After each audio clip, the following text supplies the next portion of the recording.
Hey guys, welcome back. So today's an exciting day because I'm going to do my very first batch of freeze drying eggs. This is something I have looked forward to for so long now. These are eggs that my girls laid in my backyard, so it's really cool to be able to preserve them in some type of way other than freezing them. So my girls will actually probably stop laying toward this winter, so I really want to get a good amount stocked up. That way I have enough for baking and to get me through that few month period where my girls might only be laying 1 to 2 eggs a day. They're currently laying anywhere from 6 to 8 a day, so I have an abundance. It's just me and my husband here, so we typically have a good amount of eggs just laying around. I give away or sell a few dozen every here or there, and that's something I have not done over the last few weeks just so I could stock up. So I have what, 4 dozen here. I'm gonna do a dozen per tray. Test that out, see how that goes. I actually have more eggs than this, and I have 4 more trays. So I actually think I'm gonna do this batch fresh, and then I'm gonna turn around and do another 48 eggs and pre-freeze those trays. That way I can have 8 trays of eggs that will be freeze dried over the next few days. By freezing it ahead of time, you actually take away some of that freeze dry time. So I'll be really interested to compare the two on how long each cycle will last as well.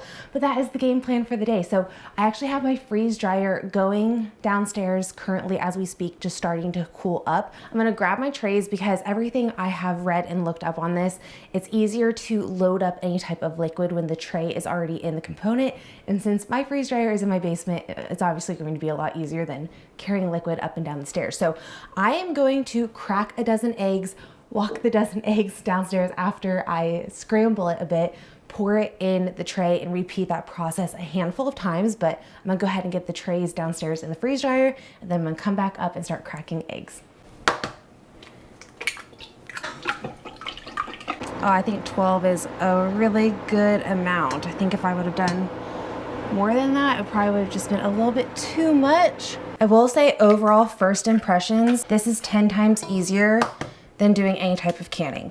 If I were to start over, I would probably invest in a freeze dryer before I invested in any of my canning, but that's just because you can also do a lot more with your freeze dryer as well, such as like eggs, dairy, meals. With any type of preserving, it's going to be an investment. I've looked into all of my preserving as investment for the future. Spent a good amount of stuff for canning, and I think freeze drying just overall is a lot simpler for anyone getting into it. There's a lot less you have to focus on and do. Right, whisking up real fast, then we're gonna go take this one downstairs and just continue to repeat the process.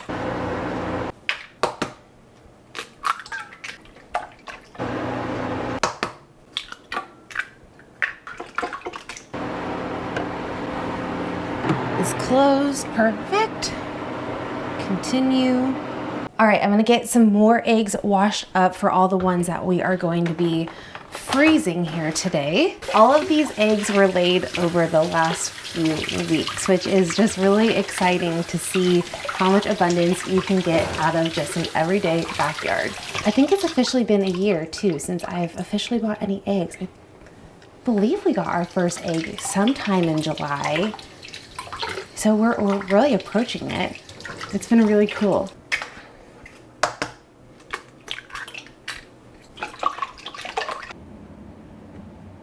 All right, and here are the other 2.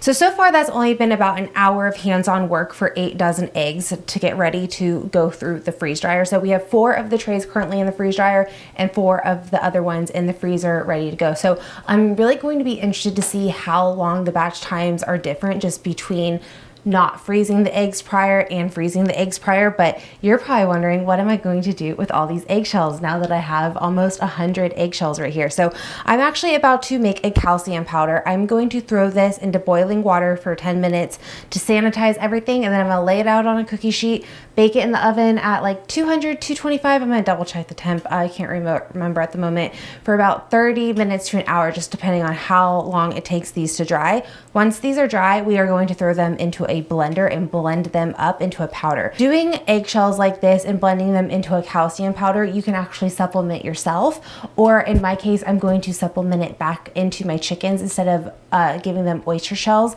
Just helps save on that cost a little bit. I do have oyster shells though, but I'm gonna go ahead and give them some of this. If you're not like me where you have an overabundance of shells all at once, you can just crack them, keep them in your fridge or your freezer, and just continue to gather them and then process just like I'm processing. Really quick and easy thing to do. You are a big composter like I am. Eggshells don't compost down that fast, so if you want to just throw this into your compost pile, you can do this as well and just make it into a powder form, and that just makes it a little bit more readily available into the soil for your plants.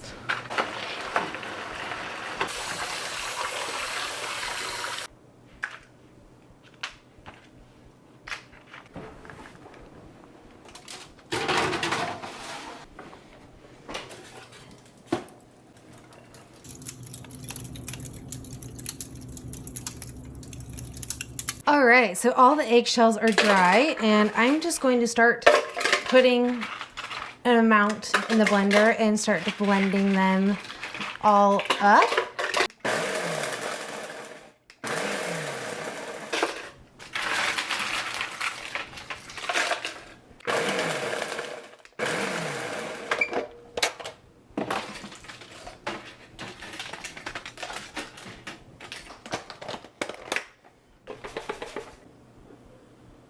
And now we have our little calcium powder. It's crazy to think that this is almost 100 eggs in shell form, all compacted down.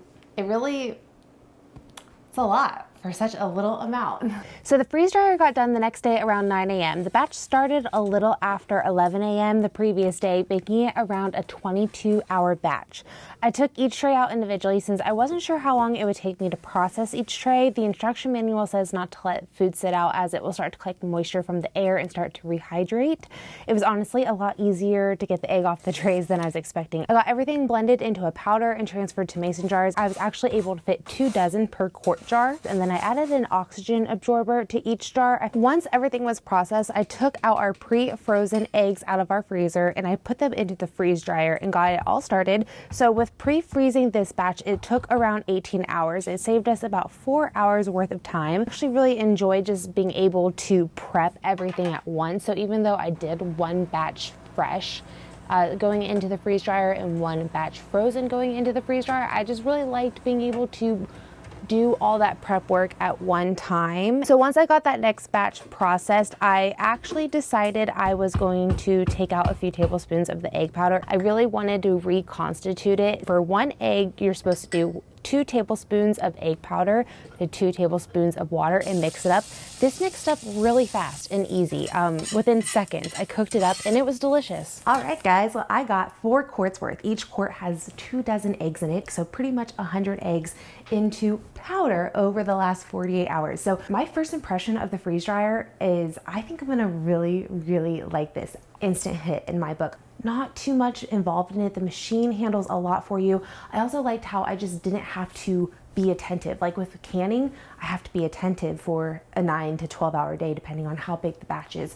So this was really nice. Honestly, it was about probably an hour and a half, hour, 45 minutes of work total to preserve 100 eggs into a shelf stable powder. So with freeze drying, I believe it's 98% of the water is taken out when dehydrating is around 80 or so. I'm sure I'm off on those ranges, but it takes out a lot more water. So if you store these in Mylar bags with an oxygen absorber, these eggs would actually be good for 25 to 30 years.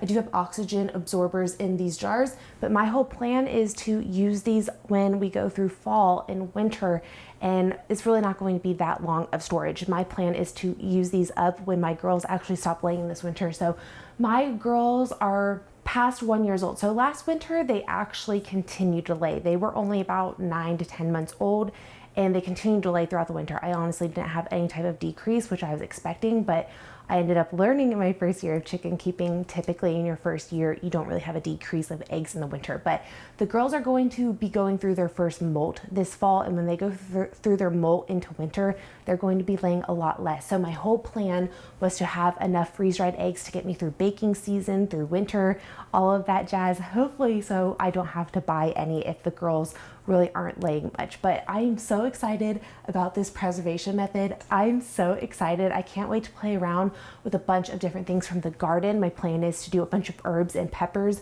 with the freeze dryer. I'm also planning on powdering a bunch of organic cheese. I also want to do broth. So I love doing broth in my pressure canner, but a broth day for me takes multiple days and I have to be really attentive to my canner. So I'm really excited to play around with broth and maybe do some bouillon cubes or like powder that I can reconstitute into broth. So that's going to be really exciting. I'm also excited about doing the cheese like I've mentioned before, because I want to do like instant mac and cheese powder and just powder for like popcorn and stuff like that. So I'm really excited to powder down some cheese. I'm actually going to order cheese today. Azure has it on sale. So it's already really cheap going through Azure for organic cheese, and then they had it on sale this month. So I'm ordering double and I'm gonna powder down some of that. But there's so many endless possibilities. I really want to do some candy, some ice cream sandwiches. Honestly, I'm so hyped about this machine. It's probably going to be my new favorite thing I own this entire year. I can't wait to play around with it. So make sure you're subscribed if you aren't, to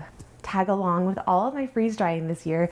But I think this is going to conclude today's video, and I thank you guys so much for joining me during my first like true process outside of bread. I will see you guys all in the next video. Bye.